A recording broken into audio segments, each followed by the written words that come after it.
Billionaire CEO sees a little girl playing the violin for $1. He pays, she plays, and tears begin to fall.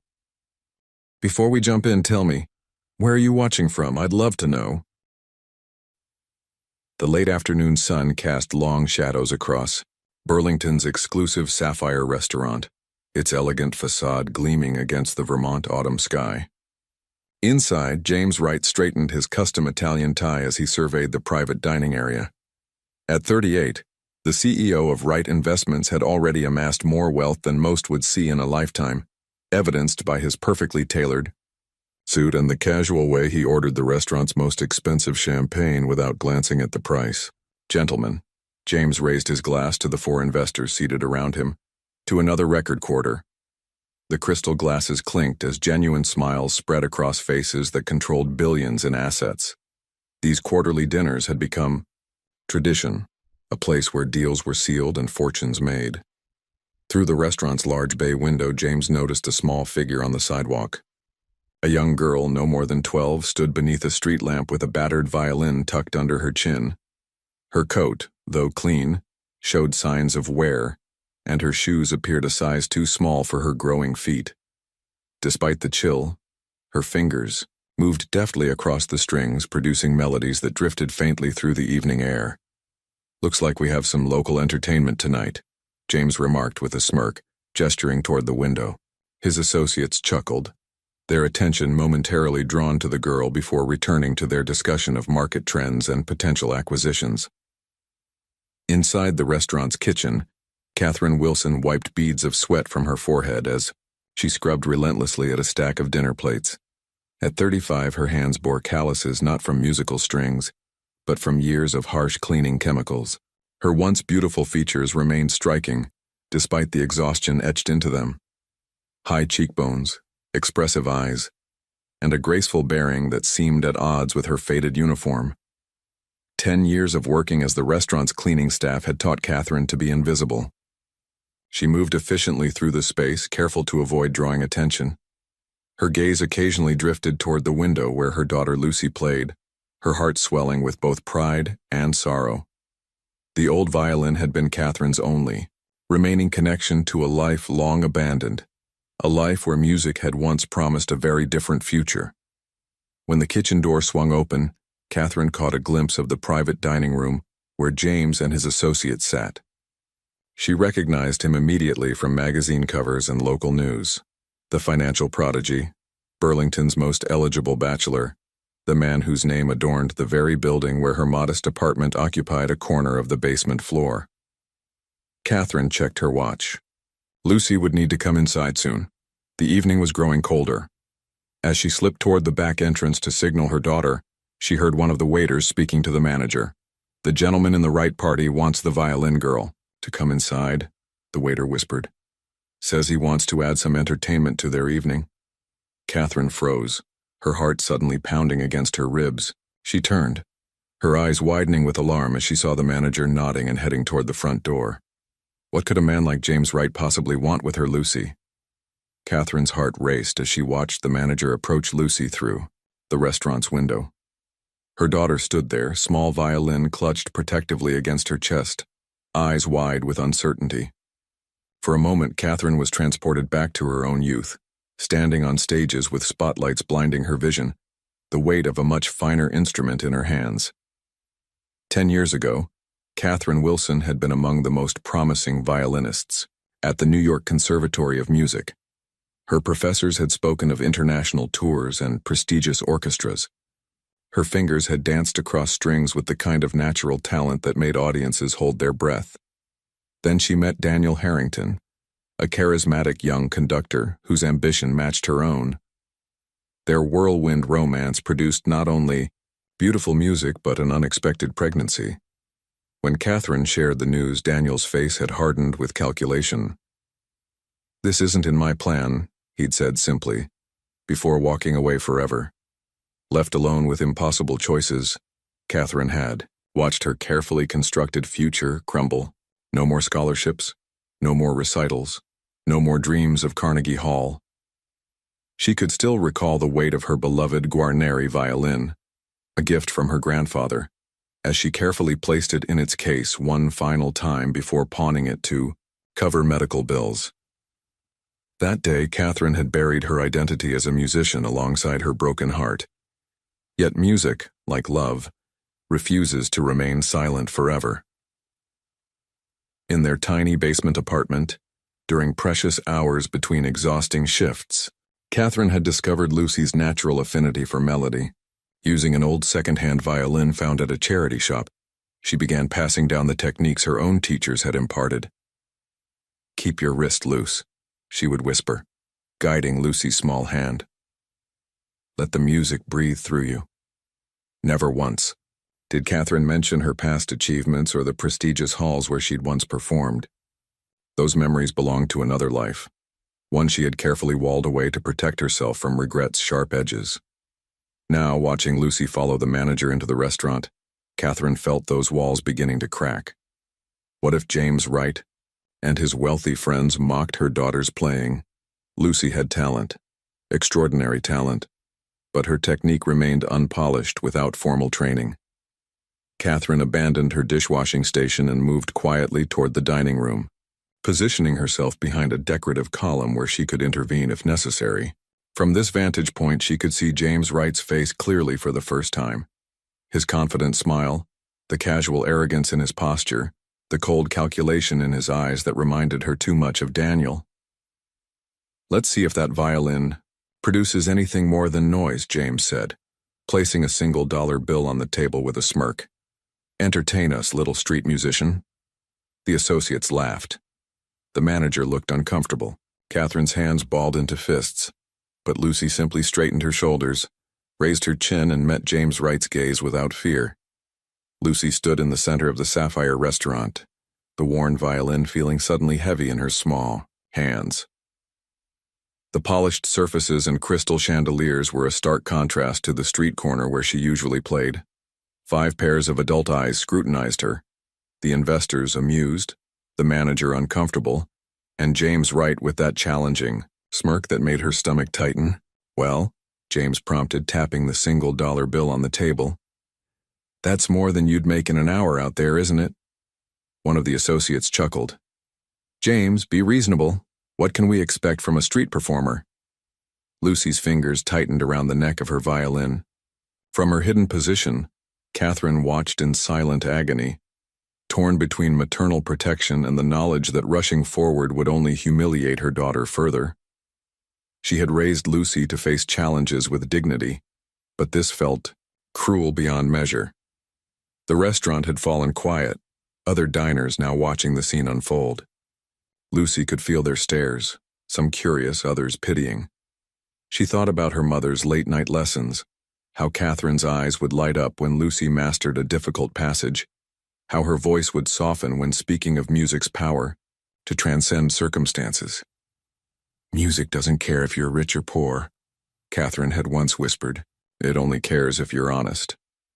Lucy straightened her posture and met James Wright's gaze directly.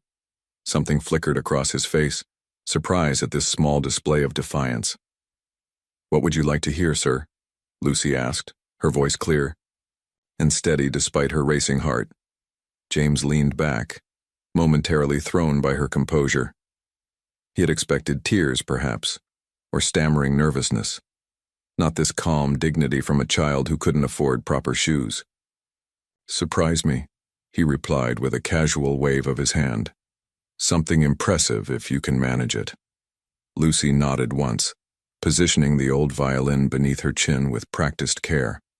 She closed her eyes briefly, gathering her courage before making a decision that Catherine recognized immediately from her hiding place. "No, not that piece.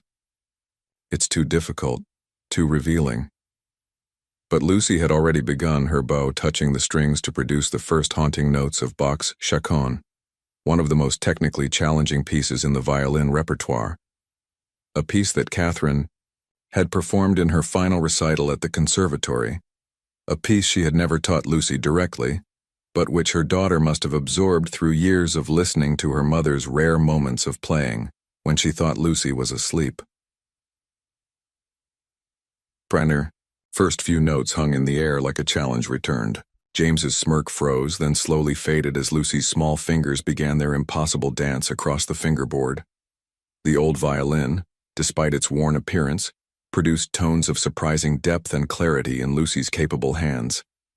Catherine pressed a hand to her mouth, tears filling her eyes as her daughter played the piece that had once defined her own musical identity. In Lucy's interpretation, she heard echoes of her own technique alongside something uniquely Lucy's, a raw, emotional honesty that Catherine had lost somewhere along her difficult journey. As the complex melody filled the restaurant, James Wright's expression transformed. The arrogance drained from his face, replaced by something vulnerable and unexpected. He was no longer seeing the shabby clothes or the scuffed shoes. He was hearing only the music, and it was breaking something open inside him. The final note of Bach's opening phrase hung in the air, crystalline and perfect. Lucy's bow moved with precision that belied her 12 years, drawing forth sounds that transformed the restaurant into a concert hall. Her small body swayed slightly with the music's emotional tide, eyes half closed in concentration. James Wright sat motionless, champagne forgotten. The complex harmonies Bach had woven 3 centuries ago were unfolding before him with unexpected emotional force. Lucy's playing lacked the technical perfection of professional violinists, yet possessed something rarer, authentic emotional depth that reached beyond technique. Catherine watched from her hiding place, a cocktail of pride and anxiety washing through her. She recognized the moments where Lucy's fingers faltered slightly on particularly difficult passages, but also saw how her daughter recovered with instinctive musicality that couldn't be taught. As the piece progressed, something extraordinary happened to James. Beneath his carefully constructed exterior of wealth and power, forgotten memories began stirring, of a small apartment where his mother worked double shifts, of foster homes after her death, of watching other children with loving parents through windows that might as well have been walls. A single tear tracked down his cheek, then another. James made no move to wipe them away, seemingly unaware of their existence as Lucy's music continued to dismantle defenses he'd spent decades constructing. Other diners had stopped eating. Waitstaff stood frozen mid-task. Even the kitchen fell, silent as the music permeated every corner of the restaurant. The wealthy investors at James's table exchanged uncomfortable glances, witnessing vulnerability in a man they'd previously considered impervious to emotion. One elderly woman among the regular diners was watching Lucy with particular intensity. Eleanor Parker, distinguished and elegant in her 70s, leaned forward in her chair, her experienced eyes noting every nuance of the girl's performance. As director of the prestigious Berkshire Academy of Music, she had heard thousands of aspiring musicians. Few had moved her as this child was doing now. Lucy approached the piece's most difficult section, a series of complex chords requiring precise finger placement. Catherine held her breath, knowing this passage had challenged even conservatory students. But Lucy navigated it with intuitive grace, perhaps not technically flawless, but emotionally honest in a way that transcended conventional expectations. As the final notes resonated through the hushed restaurant, Lucy lowered her violin. For 3 heartbeats, complete silence reigned. Then applause erupted, not polite dining room approval, but the thunderous appreciation of an audience profoundly moved. James remained motionless, tears now flowing freely down his face. When he finally looked up at Lucy, his expression had transformed entirely. Gone was the arrogant businessman who had summoned a street performer for amusement. In his place sat a man encountering something authentic in a world where everything had its price. "Who taught you?" he asked quietly, his voice barely audible above the continuing applause. Lucy glanced toward Catherine's hiding place, somehow knowing exactly where her mother stood. "My mom," she answered simply. Eleanor Parker was already moving toward Lucy, her experienced eyes recognizing a once-in-a-generation talent. And Catherine, stepping from her hiding place at last, realized that her daughter's music had just changed everything, unlocking doors that had remained firmly closed for a decade. The single-dollar bill lay forgotten on the table between them. Theo. Applause gradually subsided, leaving an electric silence in its wake.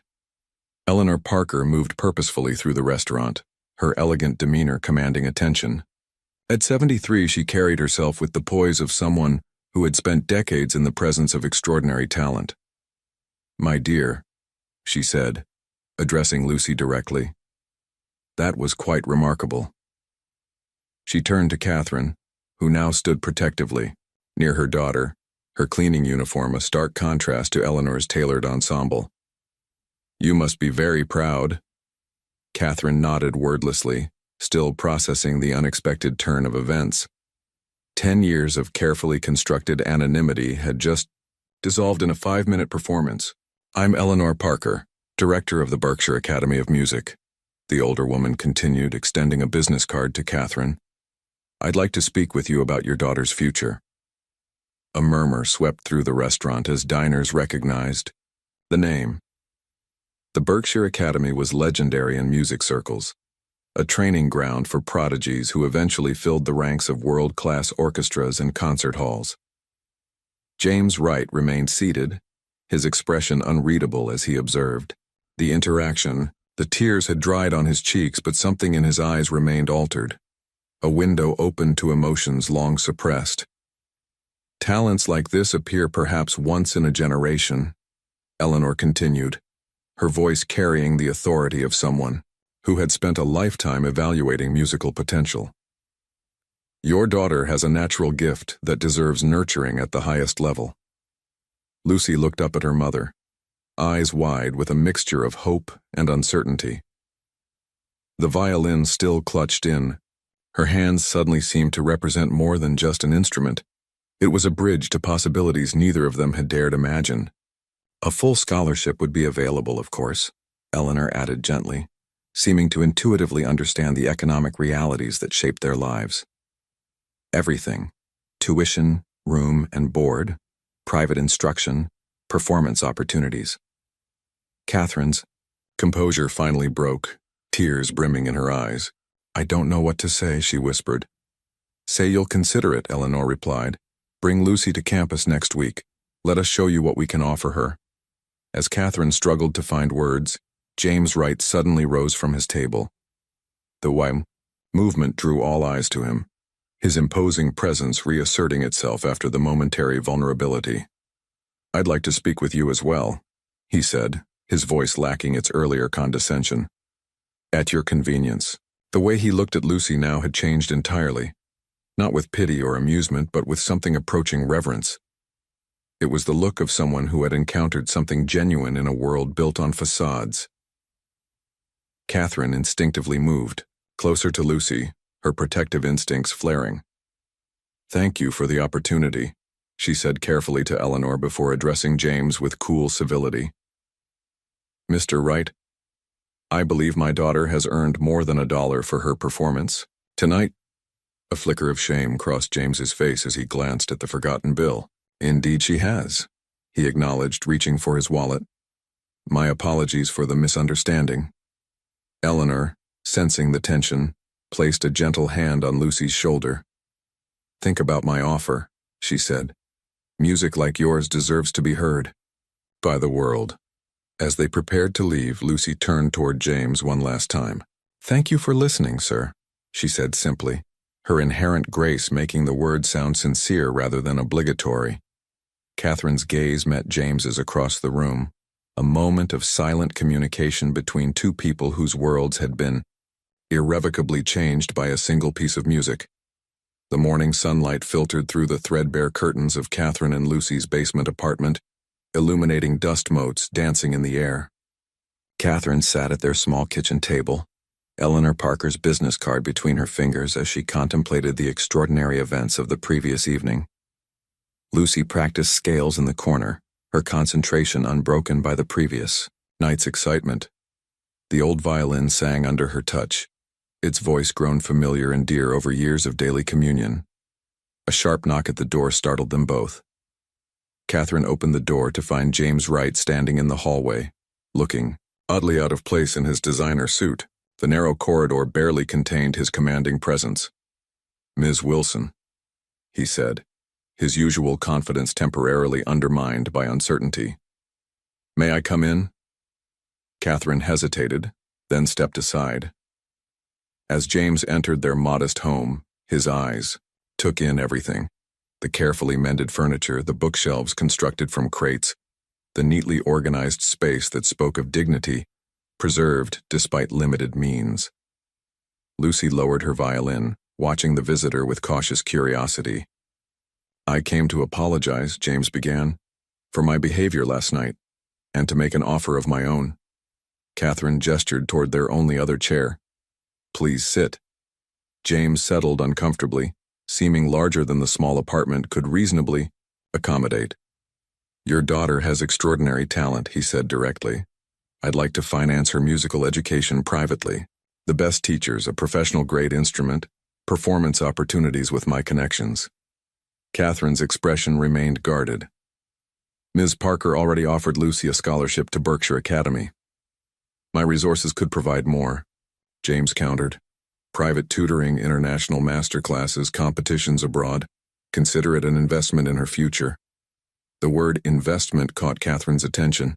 In her decade navigating poverty's narrow straits, she had learned to recognize when generosity carried hidden costs. "Why?" she asked simply. James shifted, his businessman's instinct for negotiation momentarily faltering. "What Lucy played last night. It awakened something I thought long dead. I haven't been moved like that in years, perhaps ever." Catherine studied his face, searching for the condescension she had witnessed the night before. Instead, she found something more complex, a genuine response to her daughter's music interwoven with a powerful man's need to control the narrative. "We appreciate your offer," Catherine said carefully, "but we need time to consider all options. Lucy's future isn't a competition between benefactors." James smiled tightly, unused to having his generosity questioned. "Of course. Take my card. Think about what I'm offering. Opportunities beyond what even Berkshire can provide." As he rose to leave, Lucy spoke for the first time. "Would I still be allowed to play my mom's violin sometimes, even with a new one?" The question's innocence caught James off guard. He glanced at the worn instrument, understanding for the first time its significance beyond monetary value. "Of course," he answered softly. After he departed, Catherine sank into the chair he had vacated. "What do you think, Lucy?" Her daughter's response carried wisdom beyond her 12 years. "The academy would teach me music, but Mr. Wright wants to own me." Catherine pulled Lucy into an embrace, recognizing the perceptiveness that mirrored her own.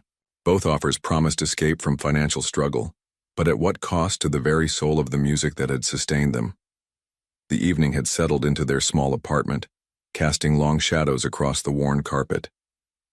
Catherine sat on the edge of Lucy's bed, gently stroking her daughter's hair as they discussed the remarkable events that had upended their quiet lives. A single table lamp cast a warm glow over them, creating an intimate circle of light in the darkness. "2 days ago we were worried about making rent," Catherine mused, her voice soft with wonder. "Now we're choosing between offers that could change your entire future." Lucy sat cross-legged on her bed, the old violin resting in her lap like a trusted friend. Her fingers absently traced the worn edges of the instrument as she considered the weight of the decisions before them. "I found something," Lucy said suddenly, reaching beneath her mattress to pull out a folded manila envelope. "Last summer when you were working double shifts at the cafe." Catherine's brow furrowed as Lucy carefully emptied the contents onto the bedspread. Yellowed newspaper clippings, concert programs, and a faded photograph of a young woman in an elegant black dress holding a violin on the stage of a grand concert hall. "Why didn't you tell me you were famous?" Lucy asked, her eyes fixed on her mother's face. Catherine's breath caught as she lifted one of the clippings. "Where did you find these?" "In that old trunk in the storage closet. The lock broke when I accidentally knocked it over." Lucy's voice held no accusation, only curiosity. "The woman in these pictures. She looks so happy, so free." Catherine traced her finger over the photograph, remembering the weight of the Guarneri violin in her hands, the buzz of anticipation before walking on stage, the applause washing over her like a wave. "That was another lifetime," she whispered. But it was your life, Lucy persisted. You were going to play with orchestras all over the world. The articles say you were brilliant. Catherine smiled sadly. I was good, but I made choices. Because of me? The question hung in the air, laden with implications. Because of love, Catherine corrected gently. I chose you, Lucy. Not just once, but every day since. She gathered the clippings with trembling hands. I never regretted that choice. Not for a moment. They sat in silence for a time, the weight of the past settling around them like a familiar blanket. Tell me about my father, Lucy finally said. Is he in these clippings too? Catherine hesitated, then nodded slowly. Daniel Harrington. He was a conductor, brilliant, charismatic, destined for greatness. We were young, passionate about music, certain we would conquer the world together. What happened? He made a different choice. Catherine's voice remained neutral, carefully stripped of bitterness through years of practiced restraint. His career was just taking off. A child wasn't part of his plan. Does he know about me? Lucy's question was quiet, but direct. No. Catherine met her daughter's gaze steadily. That was my choice too. I didn't want you to grow up feeling like you were unwanted by him. You were always wanted, Lucy. Always loved. Lucy processed this information with remarkable composure. After a moment of thought, she returned to the more immediate question. What should we do about the offers? Berkshire Academy or Mr. Wright? Catherine appreciated her daughter's practical nature, so like her own. What do you think? The Academy has other students. A community, Lucy reasoned. With Mr. Wright, I'd be alone, just his project. She searched for the right words. Yesterday at the restaurant, he looked at me differently after I played. Not like I was just some poor kid anymore. I noticed that too, Catherine agreed. Music can do that, reveal our humanity to each other.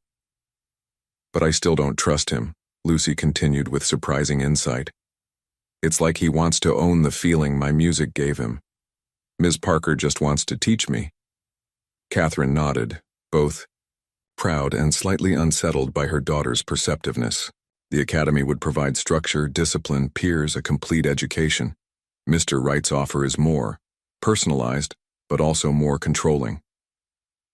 I think I want to go to Berkshire, Lucy said after a thoughtful pause.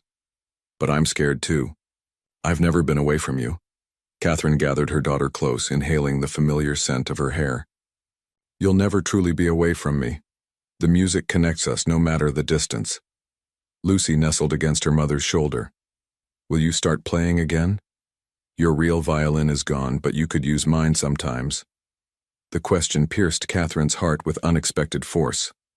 For 10 years, she had kept her musical self locked away, allowing herself only brief, secretive moments with Lucy's violin when the pain of silence became too much to bear. Maybe, she whispered. One step at a time. As Lucy drifted toward sleep, Catherine remained sitting on the edge of the bed, her mind navigating the currents of possibility that had suddenly opened before them. Tomorrow she would call Eleanor Parker and accept the Academy's offer. She would also need to speak with James Wright, a conversation she anticipated with equal parts gratitude and caution.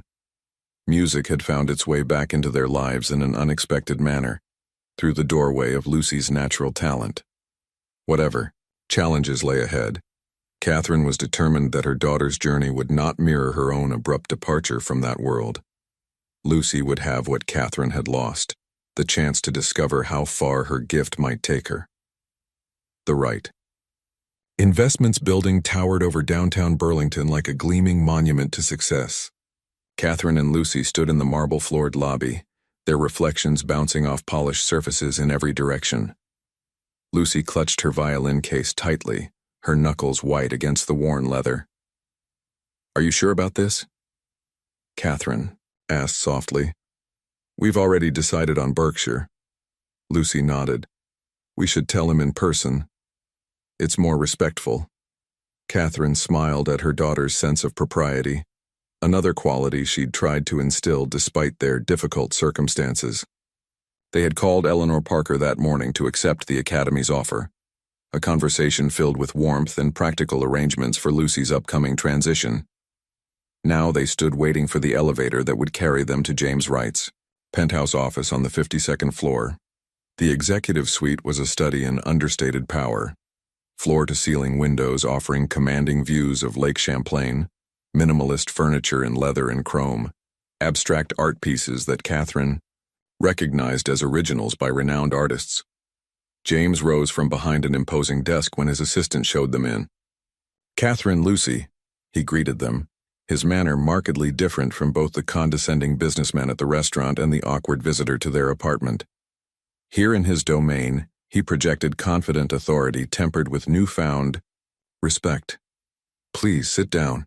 Catherine noted the use of their first names, an attempt at establishing familiarity perhaps. They sat in chairs that probably cost more than their entire apartment's furnishings. "I've been thinking about our conversation," James began, "and I want to modify my offer." Catherine started to speak, but Lucy surprised her by opening her violin case. "May I play something first?" she asked James directly. "Something I composed." Interest flickered across his face. "Of course."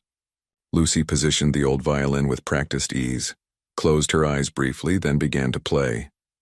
The melody that emerged was unlike Bach's structured complexity. This was something entirely original, weaving together classical techniques with simpler themes that Catherine recognized as fragments of lullabies she used to hum when Lucy was small. The piece told a story without words, of longing, of struggle, of small moments of beauty found in difficult circumstances. It spoke of resilience in a language that transcended economic barriers, filling the sterile office with something profoundly human. When Lucy finished, James remained silent for a long moment, visibly moved. "Why do you play music, Lucy?" he finally asked, his voice barely above a whisper. Lucy met his gaze directly. "Because it's the only thing that can't be bought or sold," she answered simply. "It can only be felt." The words hung in the air between them, a gentle rebuke from a 12-year-old, to a man who had built his life around the premise that everything had its price. Catherine cleared her throat. "Mr. Wright, we've decided to accept the Berkshire Academy's offer. We're grateful for your interest, but we believe the Academy will provide Lucy with the community and structure she needs." James nodded slowly, something like respect dawning in his expression. "I understand. And I think you've made the right choice." It was the last response Catherine had expected. "You do?" "Lucy's music deserves to develop naturally, not under my control." He spoke the last word with self-awareness that surprised her. "But my offer of support remains open, unconditionally." As they left the building, Catherine realized that Lucy's music had accomplished something remarkable. It had reached beyond their immediate needs to touch the humanity in a man who had perhaps forgotten his own. The autumn air held a crisp promise of winter as Catherine drove their aging sedan through the tree-lined streets toward home. Beside her, Lucy stared out the window, the violin case balanced carefully on her lap, processing the unexpected outcome of their meeting with James Wright. "I didn't think he'd understand," Lucy finally said, breaking the contemplative silence between them. "He seemed different in his office than he was at the restaurant." Catherine glanced at her daughter, perpetually amazed by her perceptiveness. "People are complex, Lucy. Sometimes they surprise us." She navigated a turn, carefully avoiding a pothole she knew by heart after years of driving this route. "I think your music reached something in him that's been buried for a long time. Do you think I made the right choice? Picking Berkshire instead of his offer?" Catherine considered the question seriously, respecting her daughter's need for honest reassurance. "I do. The Academy will give you something Mr. Wright couldn't. Peers, community, structure. Music isn't meant to be developed in isolation." Later, that evening, Catherine called Eleanor Parker to finalize their acceptance. The conversation was warm yet practical, discussing semester schedules, residential arrangements, curriculum expectations. and the scholarship details that would make this improbable journey possible. She'll need a proper instrument, Eleanor mentioned toward the end of their call. The academy has several fine violins students can use, but for a talent like Lucy's, her current violin has sentimental value, Catherine explained, feeling a protective instinct toward the modest instrument that had carried both their musical souls. It was mine before it was hers.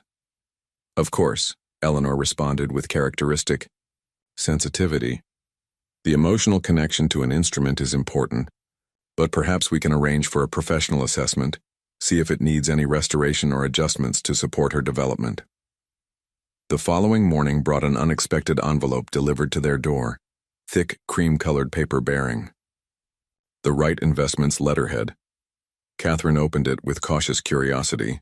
Inside was a brief handwritten note from James Wright, along with legal documents establishing a discretionary trust in Lucy's name. The note was direct and surprisingly humble. Catherine and Lucy, I respect your decision and believe it's the right one. Music like Lucy's deserves the proper environment to flourish. The enclosed documents establish a modest emergency fund you can access if needed during her time at Berkshire. No conditions, no expectations. Consider it an apology for my initial behavior and an investment in music that moved me when nothing else could. With respect, James Wright. Catherine reviewed the documents carefully, her years of navigating hardship having taught her to examine any offer for hidden strings. To her surprise, the arrangement was exactly as described, a simple trust fund available for emergencies with no control mechanisms or requirements attached. When she showed the letter to Lucy, her daughter's response was characteristically thoughtful. He's learning, she said simply.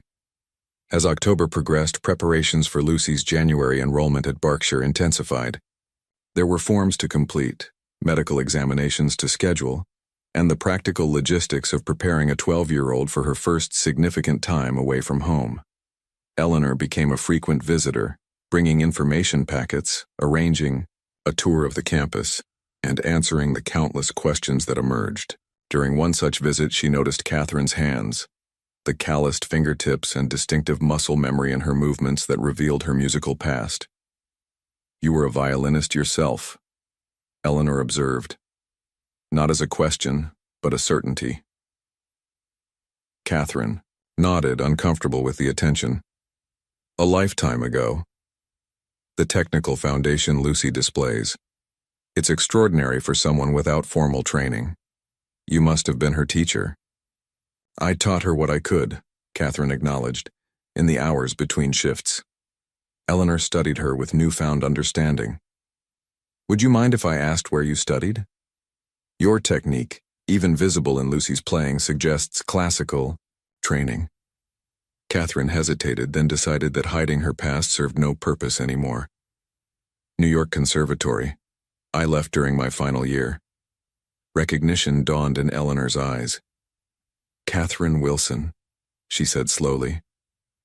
I remember now. You performed Mendelssohn's Concerto with the student orchestra. The faculty spoke of your promise. Catherine looked away, unprepared for the rush of emotions that came with being remembered. That was another person, another life. The music never leaves us, Eleanor said gently. Even when we leave it. As she headed toward the door, Eleanor paused.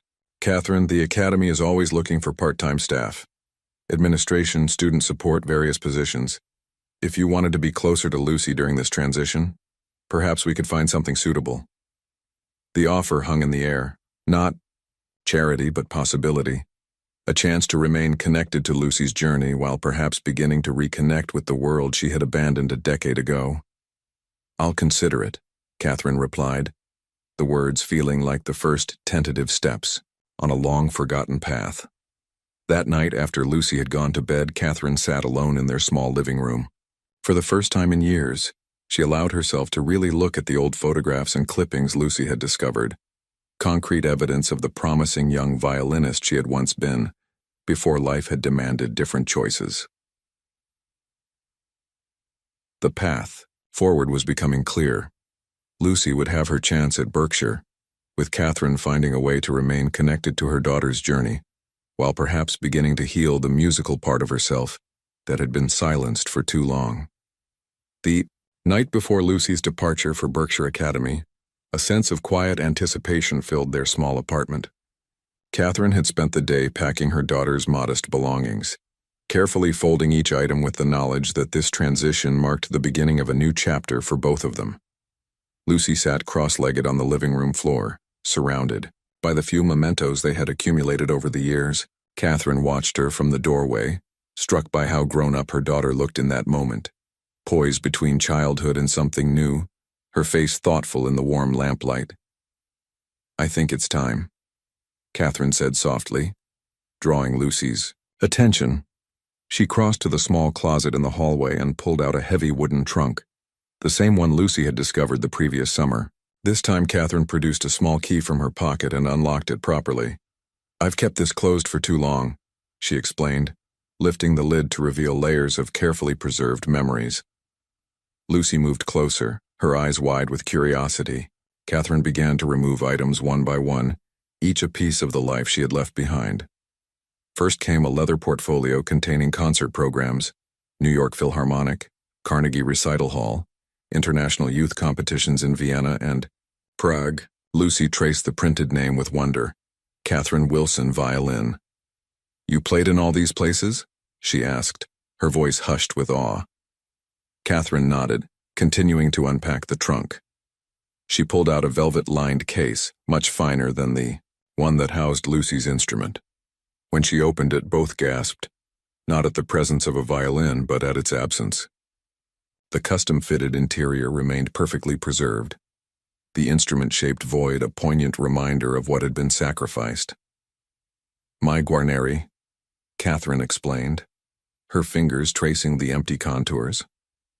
"I sold it to cover medical bills when you were born. It was worth more than I could earn in years."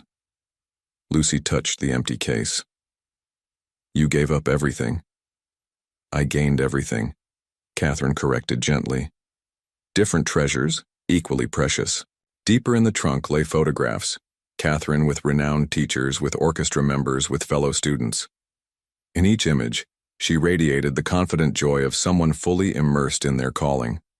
Among them was a particular photo that Catherine hesitated before removing, a handsome young man with intense eyes and a conductor's baton, his arm around a younger Catherine. "Daniel Harrington," Catherine said, her voice steady. "Your father." Lucy accepted the photograph with trembling hands, studying the face of the man she had never known. "He looks like me around the eyes," she observed quietly. "He does," Catherine agreed. "He was brilliant, charismatic, destined for greatness. Where is he now?" Catherine drew a deep breath.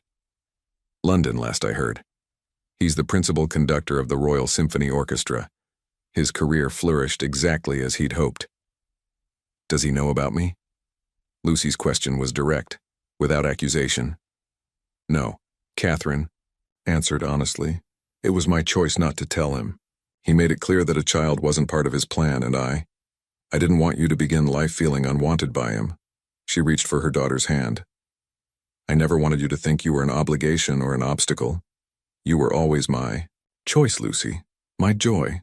Lucy absorbed this information with remarkable composure. "Should I hate him?" Catherine shook her head firmly. "No. Hate binds you to people in unhealthy ways. Understanding is better. He was young, ambitious, focused on a singular path. Not everyone has the capacity to change course when life presents unexpected turns." From the bottom of the trunk, Catherine removed a small velvet pouch. Opening it revealed a delicate silver necklace with a pendant shaped like a musical note. "My grandmother gave this to me when I was accepted to the conservatory," she explained, the silver catching the light as she held it up. "She said music was the language of souls finding their way home. I'd like you to have it at Berkshire." Catherine fastened the necklace around Lucy's neck, the pendant settling against her collarbone. "Something to remind you that wherever music takes you, there's always a connection back to where you began."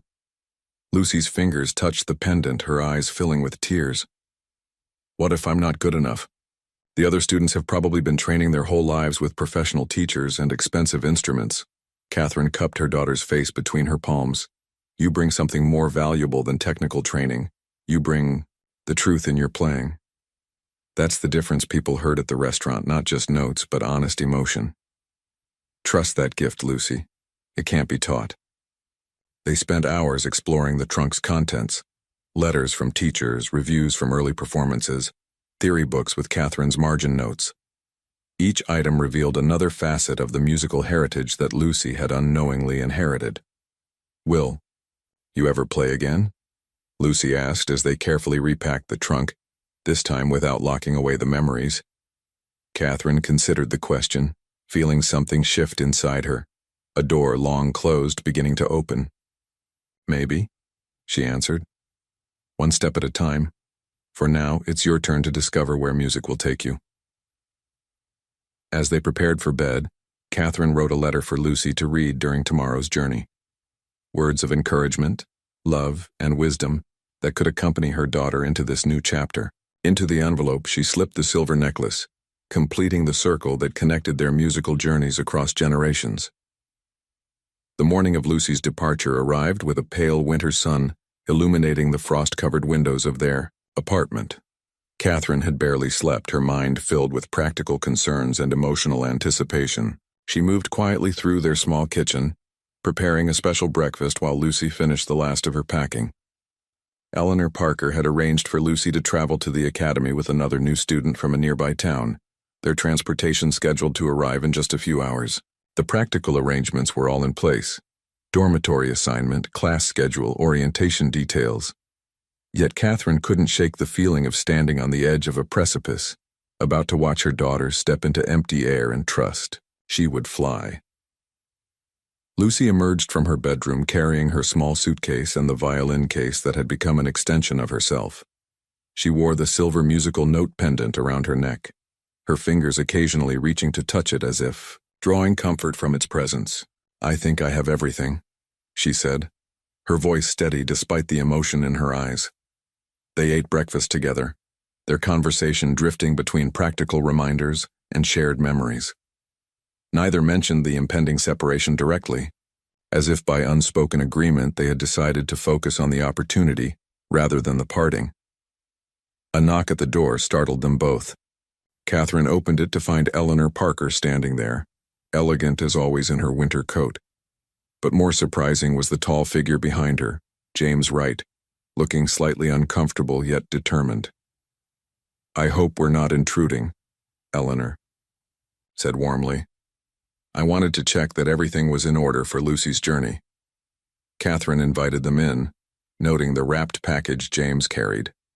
He stood somewhat awkwardly in their small living space, his powerful presence softened by a hint of humility that hadn't been there when they first met. I brought something for Lucy, he explained, offering the package. Not the expensive violin I mentioned before. I understand now why your current instrument matters. This is something different. Lucy carefully unwrapped the gift to reveal a beautifully crafted violin case. Not ostentatious, but made of fine leather with subtle craftsmanship that spoke of quality and durability. Inside, the custom-fitted interior was designed to hold her existing violin perfectly, with compartments for rosin, extra strings, and sheet music. Your violin deserves proper protection for its journey, James said simply. The craftsman added special padding to support its particular dimensions. The thoughtfulness of the gift, recognizing the importance of Lucy's connection to her instrument rather than trying to replace it, spoke volumes about how James had been changed by their brief but meaningful interactions. As the time for departure drew near, Catherine handed Lucy an envelope. For the journey, she said softly. Open it when you're on your way. Their goodbye at the bus station was both brief and profound, a fierce embrace filled with unspoken emotions, promises to call, reassurances that Christmas break would arrive before they knew it. Eleanor discreetly guided Lucy toward the waiting vehicle while James stood respectfully apart, allowing mother and daughter their private moment. As the bus pulled away, Catherine felt a hollow sensation expand in her chest, pride and grief intermingling in equal measure. She had spent 12 years defining herself primarily as Lucy's mother. Now she would need to rediscover who Catherine Wilson might become. As the bus carrying Lucy toward Berkshire Academy wound its way through the Vermont countryside, she finally opened the envelope her mother had given her. Inside was a handwritten letter, the careful penmanship so familiar it made her heart ache with sudden homesickness. My dearest Lucy, by the time you read this, you'll be on your way to a new chapter of your life, one filled with opportunities I could only dream of for you. The distance between us today feels enormous, but please know that no physical separation can weaken the connection we share through music and love. You carry with you not just your own remarkable talent, but also a legacy of music that flows through generations of our family. The pendant around your neck belonged to my grandmother, who gave it to me when I began my own musical journey. Now it continues with you, a small reminder that you are never truly alone. There will be difficult days ahead. You'll meet students who have had advantages you haven't. Years of formal training, expensive instruments, families with musical connections. Remember that what makes your playing special isn't technical perfection, but the emotional truth you bring to every note. That cannot be taught or bought. It comes from living authentically and embracing both joy and hardship as part of life's complex melody. I've never told you this before, but the night you were born, I hummed Bach's air to you for hours as you slept in my arms. Even then, just hours old, you seemed to respond to the music, your tiny face relaxing into peace with each phrase. Perhaps that was the moment your own musical journey began. When you play, don't think about impressing others or competing for recognition. Play for the pure joy of bringing beauty into the world. Play for yourself, play for me, play for anyone who needs to be reminded that some things in life transcend our daily struggles. Music has that power to lift us beyond our circumstances, if only for a moment. I am so proud of you, Lucy, not just for your talent, but for your kindness, your perception, your resilience. These qualities will serve you well at Berkshire and throughout your life. Trust yourself, trust your gift, and know that whatever happens, you always have a home in my heart. All my love, Mom tucked into the folds of the letter, was the silver musical note pendant that Catherine had shown her the night before. Lucy carefully fastened it around her neck, her fingers lingering on the cool silver as she watched the familiar landscape of her childhood recede through the bus window. The other Berkshire-bound student, a boy about her age with a cello case beside him, glanced over curiously. "First semester?" he asked. Lucy nodded, suddenly shy. "Me too," he said with a nervous smile. "I'm Thomas." "Lucy," she replied, her hand instinctively touching the pendant for reassurance. "Do you think it'll be hard? Berkshire, I mean." Thomas considered the question seriously. "Probably. My teacher says all worthwhile things are." He gestured toward her violin case. "What do you play?" Lucy thought about her mother's letter, about truth in music, about authenticity. "Bach, mostly," she answered. "And my own compositions. Sometimes. You compose?" Thomas looked impressed. Lucy nodded, feeling a small spark of confidence. Perhaps she did have something valuable to offer at Berkshire after all. As the bus continued its journey toward her new life, Lucy carefully refolded her mother's letter and placed it in her violin case alongside her most treasured sheet music. The anxiety that had been building inside her didn't disappear, but it transformed into something more manageable. A quiet determination to honor both the opportunities ahead and the love that had made them possible. Miles behind her, Catherine stood alone in their apartment, surrounded by the quiet that Lucy's absence left behind. She looked toward the old trunk that no longer held locked-away memories, then toward the telephone that would connect her to Eleanor Parker and the possibility of a position at Berkshire. After a decade of looking backward, Catherine found herself cautiously facing forward, considering what might yet be possible. The Berkshire Academy of Music stood like a vision from another era, a sprawling campus of ivy-covered buildings, manicured grounds, and the constant melody of instruments drifting, through open windows. Lucy clutched her violin case as she followed the orientation guide through marble hallways, adorned with portraits of famous alumni and distinguished faculty members. Everything about Berkshire intimidated her. The polished students who carried themselves with practiced confidence, the expensive instruments being unpacked in dormitory rooms, the casual conversations about summer master classes in Vienna and Prague. Lucy's worn sneakers and simple clothing marked her immediately as different. Her dormitory room was small but comfortable, designed for focused practice rather than socializing. Her roommate, Sophia Bennett, arrived with matching luggage sets and a violin case that Lucy immediately recognized as containing an instrument worth more than everything her mother owned. "You're on scholarship, right?" Sophia asked bluntly, not unkindly but with the directness of someone who had never worried about affording anything. Lucy nodded, unpacking her few possessions with deliberate care. "Full scholarship." "You must be really good then," Sophia responded, her initial assessment softening. "Berkshire doesn't give those to just anyone." The first week passed in a blur of placement auditions, theory assessments, and orientation sessions. Lucy's technical gaps became immediately apparent when contrasted with peers who had studied with private instructors since early childhood. Dr. Harrison, the stern violin professor assigned as her primary instructor, didn't mince words during their first session. "Your intonation needs refinement. Your bowing technique is inconsistent and your understanding of theory is rudimentary at best," he said, peering at her over wire-rimmed glasses. Then, unexpectedly, his expression softened. "But when you play, Bach, something extraordinary happens.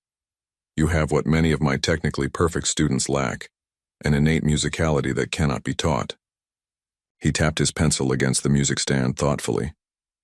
"You play with your heart, but now you must learn to play with your mind as well. It won't be easy." Lucy nodded, fighting back tears of both relief and anxiety. "I'll work harder than anyone." "I believe you will," Dr. Harrison replied. "Let's begin with proper posture." The days quickly established a demanding rhythm: theory classes in the morning, private instruction, ensemble rehearsals, mandatory practice hours, and evening studies. Lucy often practiced until her fingers ached, determined to close the technical gap between herself and classmates who had enjoyed years of privilege. Thomas, the cellist from the bus, became an unexpected ally. They met regularly in the practice rooms where he patiently helped her navigate music theory concepts that others had mastered years earlier. "Just think of it like a language," one he explained during one late-night session. "The rules might seem arbitrary at first, but they're just tools to help the music speak more clearly." One evening, while struggling with a particularly difficult passage, Lucy finally broke down in tears of frustration. "Maybe I don't belong here," she whispered. "Everyone else seems to understand everything so easily." Thomas set his cello aside. "That's not true. You hear things in music that most of us miss completely. The rest is just mechanics. Important but learnable. You can't teach someone to feel music the way you do." For the first time since arriving at Berkshire, Lucy allowed herself to believe that perhaps her different path wasn't a disadvantage, after all, but simply a different kind of preparation for the journey ahead. The winter months at Berkshire Academy melted into spring, bringing with them remarkable changes for Lucy. The technically challenging pieces that had once seemed impossible now yielded to her persistent practice. Dr. Harrison noted her progress with rare words of praise during their sessions, his critical eye softening as Lucy's dedication began to produce tangible results. "Your Bach interpretations have always been exceptional," he remarked one afternoon. "But now your technique is beginning to catch up with your musicality. That's the combination that creates truly memorable performances." Lucy treasured these small victories, carefully documenting them in her weekly phone calls with Catherine. Those calls became anchors in both their lives. 30 precious minutes every Sunday evening when they bridged the physical distance between them with shared stories and mutual encouragement. Catherine had accepted Eleanor Parker's offer of employment, working in student services at Berkshire 3 days a week. Though she didn't directly intersect with Lucy's academic schedule, her presence on campus provided comfort to them both. Occasionally, they would meet for quick lunches between Catherine's shifts and Lucy's classes, brief interludes that strengthened their evolving relationship as Lucy grew increasingly independent. "I can hear how much you've grown," Catherine observed during one such lunch, after Lucy demonstrated a difficult passage she'd mastered. "Not just technically, but in your confidence." Lucy's friendship with Thomas deepened as the semester progressed.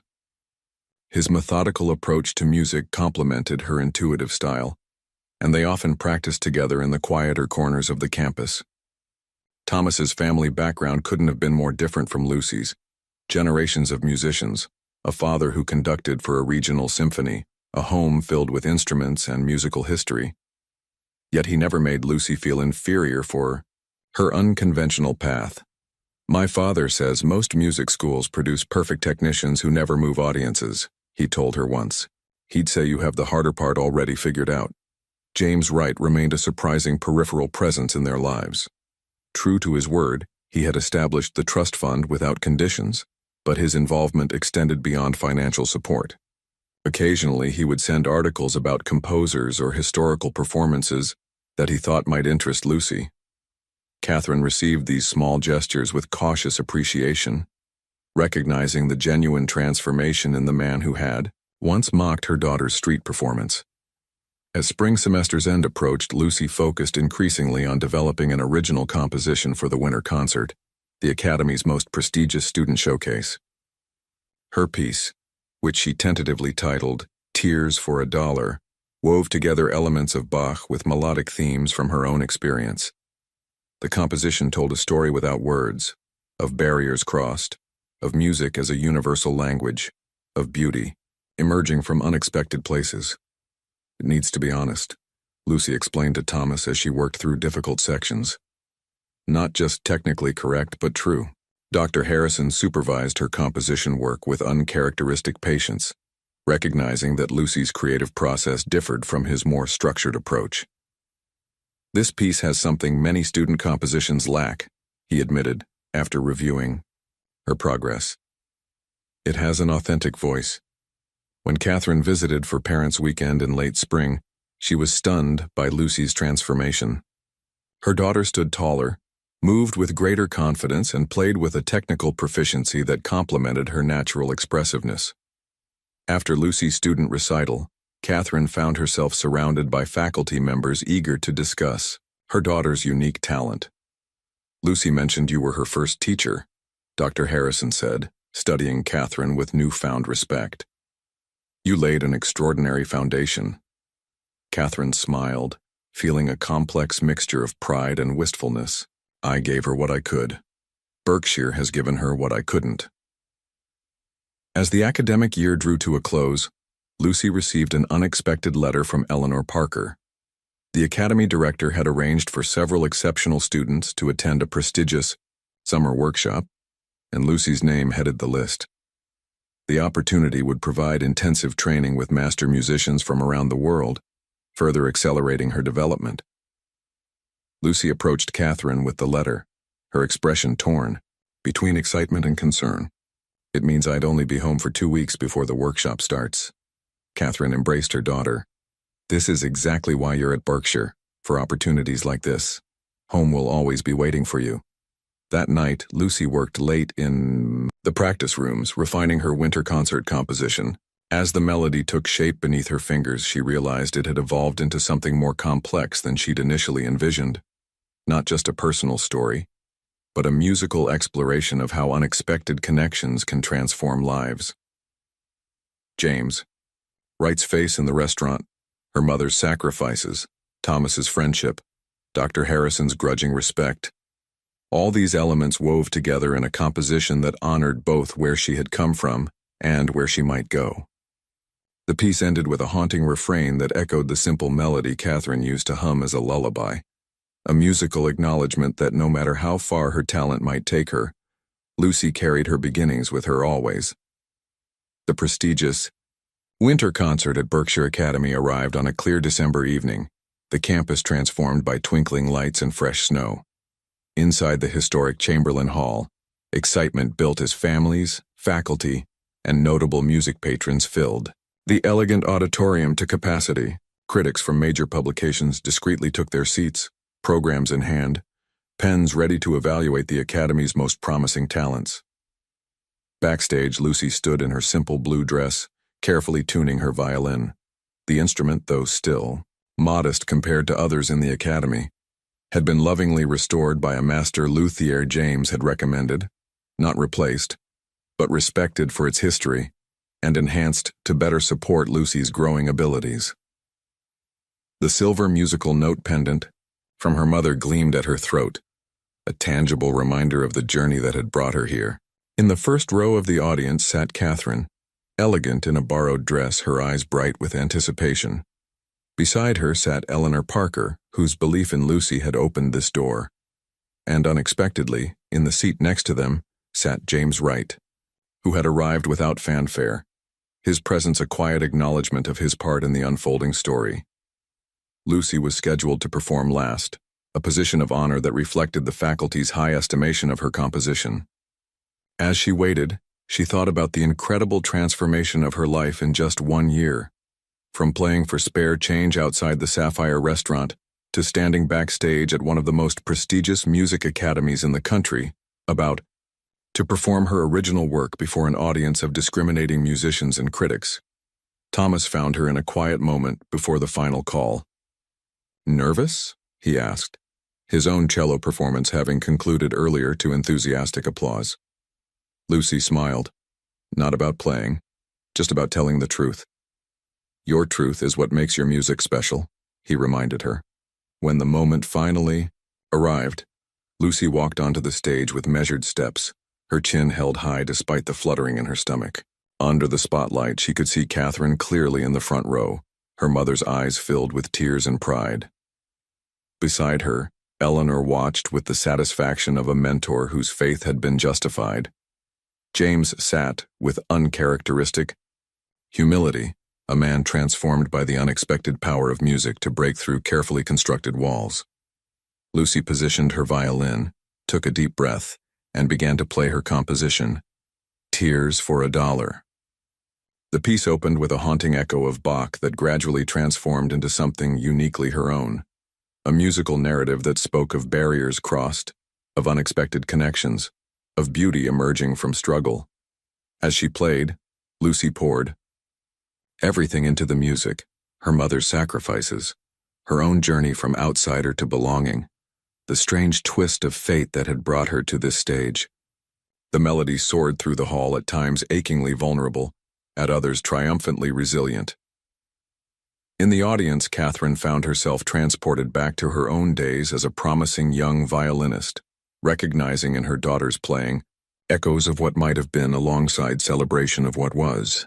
As the piece approached its climax, Catherine's gaze met James's across the small distance between their seats, a moment of silent acknowledgement of the unlikely roles they had each played in Lucy's journey.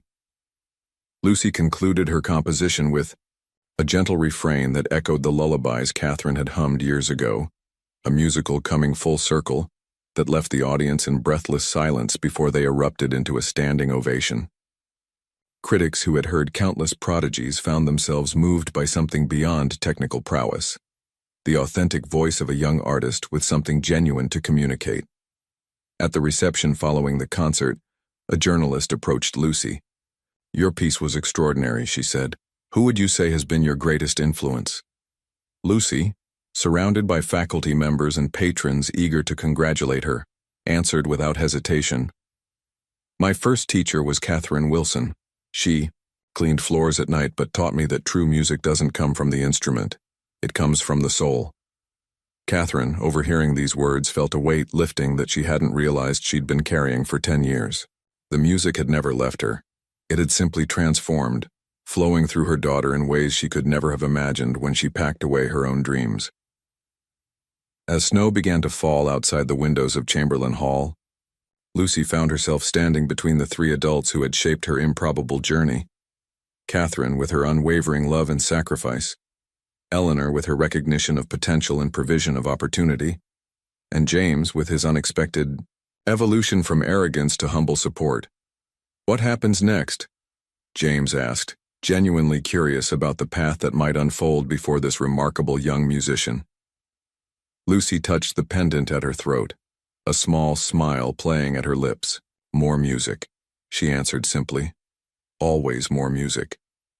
And in that moment, surrounded by possibility, Lucy Wilson realized that music had never been about escaping her circumstances. It had been about transforming them, note by note, measure by measure, into something beautiful that could touch hearts and change lives, including her own.